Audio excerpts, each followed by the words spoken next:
Assalamualaikum warahmatullahi wabarakatuh. Salam sejahtera untuk kita semua. Perkenalkan kami mahasiswa dari MMUI. Pada pembahasan kali ini kita akan mencoba membahas studi kasus pemeliharaan di PT XYZ. Sebagai perkenalan, nama saya Ratna, kemudian ada tim kami Hano, ada Dewi, dan juga Fani. Nah, sebagai latar belakang, kami mencoba mengangkat salah satu proses pemeliharaan yang melibatkan sejumlah tahapan teknis yang kompleks di PT XYZ, perusahaan penyedia listrik nasional. Nah, di dalam proses ini, kami melakukan pendekatan analitis berbasis data untuk mengoptimalkan proses pemeliharaan dan manajemen proyek. Di mana tujuan kami yang pertama menganalisis tahapan dan durasi proses, yang kemudian mengidentifikasi bottleneck, lalu memberikan rekomendasi berbasis data untuk optimalisasi waktu.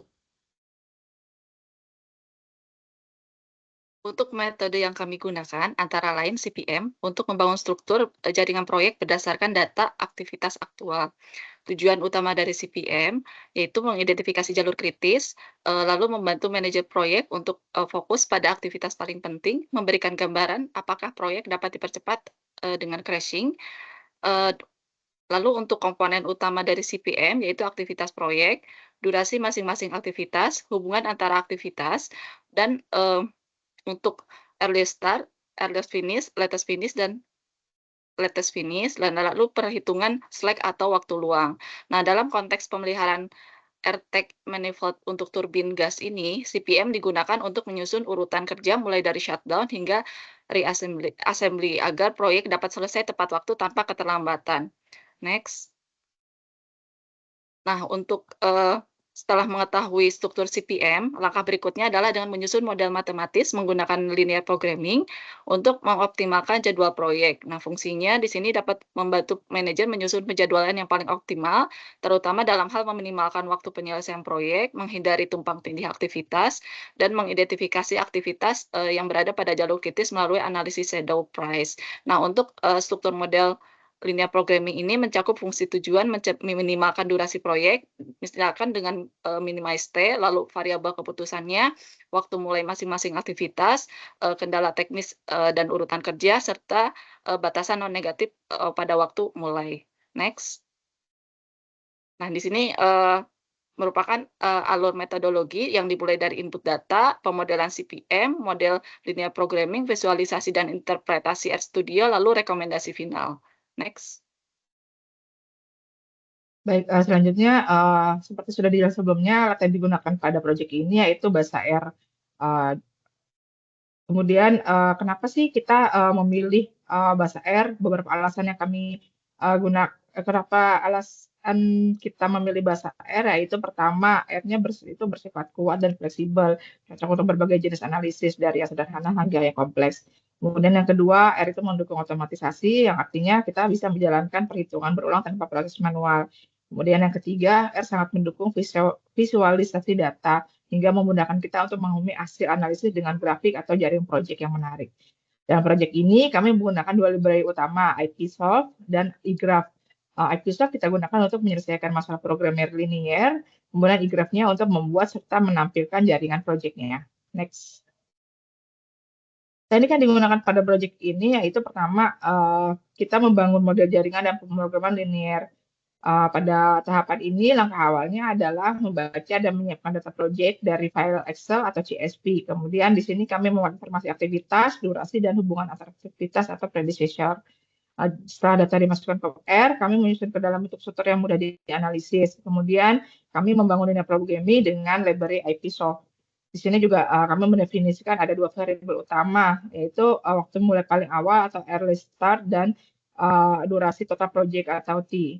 Tujuannya adalah untuk meminimalkan waktu dengan kendala bahwa aktivitas berikutnya hanya boleh dimulai setelah yang sebelumnya selesai.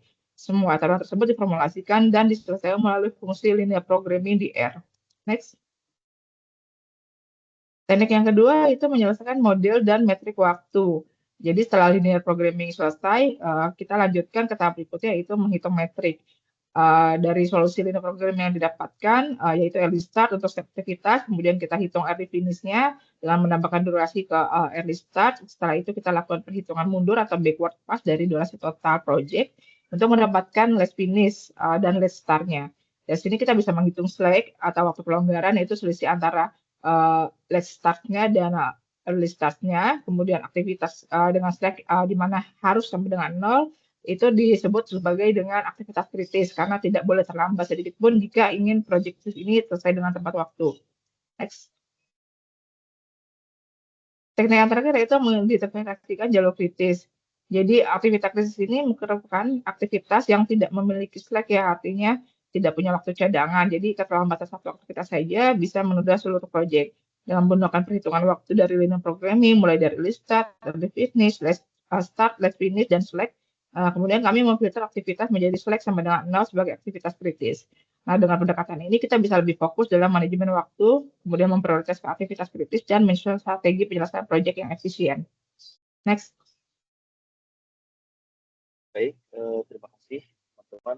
Ini adalah data yang kami gunakan untuk diolah menggunakan R. Di sini adalah work breakdown structure dari pemeliharaan air intake manifold atau M untuk turbin gas di GT12. Jadi di sini kita bisa lihat bahwa ada beberapa task atau subtask juga di persiapan awal, dimulai dengan menghentikan operasi turbin sampai pendinginan fase selama 12 jam. Kemudian ada pemeriksaan visual. Nah, ini dimulai dari pembukaan manhole intake manifold sampai pengukuran clearance skala 1. Kemudian ada pembersihan komponen juga, dimulai dari pembersihan air intake manifold sampai pengukuran clearance dan sampai penyelesaian untuk penutupan manhole intake manifold sampai penyelesaian seluruh proses. Nah, ini semua ada predecessor dan suksesornya seperti dijelaskan oleh teman-teman. Nah, terus kemudian ini adalah penyelesaian analisis CPM dengan LP. Jadi di sini fungsi tujuan kami adalah mengoptimalisasi waktu pemeliharaan dengan variabel parameternya sebagai berikut.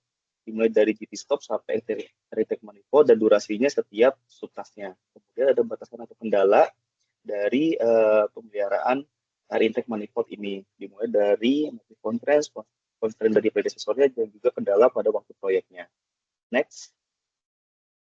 Nah, ini adalah hasil dari analisis menggunakan metode critical path method atau CPM.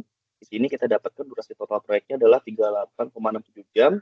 Dan aktivitas kritisnya adalah ukur clearance vela 1 assembly sampai dengan tutup manhole intake manifold. Jadi di sini ada dua jalur kritis yang tidak boleh telat dari jadwal atau schedule yang ditetapkan. Karena bisa menghambat atau menunda durasi proyek total 8,67 jam tersebut. Nah, beberapa aktivitas juga bisa dilakukan secara bersamaan.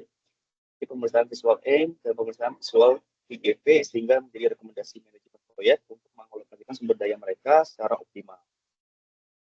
Selanjutnya. Baik, selanjutnya untuk kesimpulan. Jadi dari data yang kita peroleh dari PT XYZ, melalui proses pemeliharaan AIM atau air intake manifold ternyata merupakan pekerjaan yang cukup kompleks dan saling terhubung.